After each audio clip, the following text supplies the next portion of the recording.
This is Sacristo-nory, and I'm going to be reading a chapter from our class novel, Treason.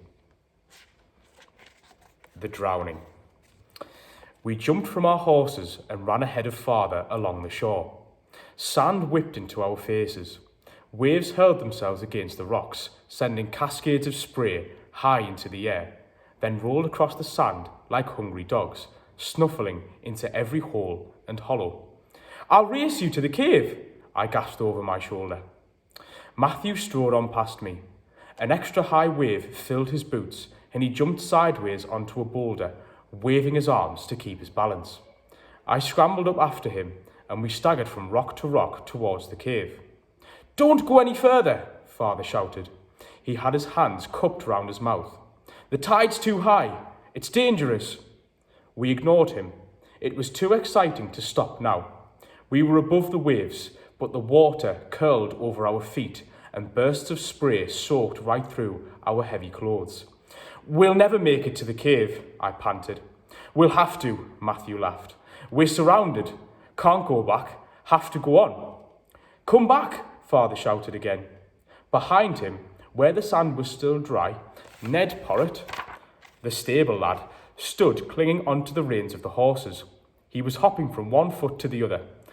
"Master Matthew, Master William," he mouthed. "Come back." Matthew laughed across at me. "That's got them worried. Not scared, are you?" "Of course not." "Then follow me. Onward, ever onward." "I still think we should try to go back," I said. I turned to look at my father, and at that moment, a tower of sea smashed against the rock, slamming me off balance. I flung my arms out as I toppled forward and grabbed wildly at my brother's sleeve. Then we both plunged helplessly into the sea. I was being rushed along in someone's arms. My eyes kept opening and shutting.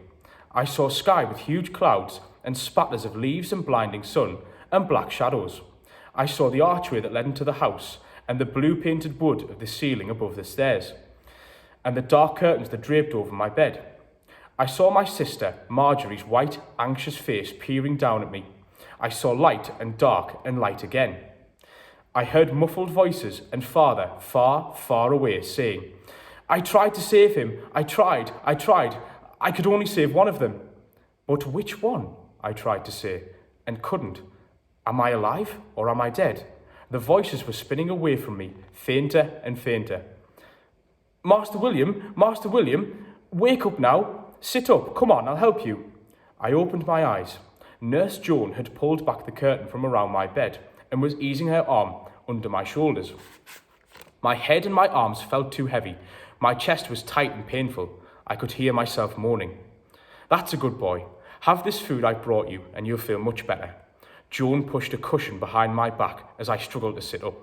I took the wooden bowl and spoon and tried to swallow the salty gruel, but it came back up my throat again. I pushed the bowl away and sank back into the pillow. Something had happened. I tried to remember what it was and couldn't. Nurse Joan watched me gravely as if she was waiting for me to speak. I couldn't find the words. What was it? What had happened? She sighed and stood up. "I'll send Stephen in to clean you up," she said. "Where's my father?" "In chapel, praying with Brother John. They've been there all day, and the vigil will go on all night, so don't ask for him." She waited again as if she expected me to say something, and then turned to go. "And Matthew?" Nurse Joan stifled a sob and hurried out of the room, leaving the door open for the old servant Stephen. But it was Marjorie who ran in, as if she had been hovering outside the door all the time.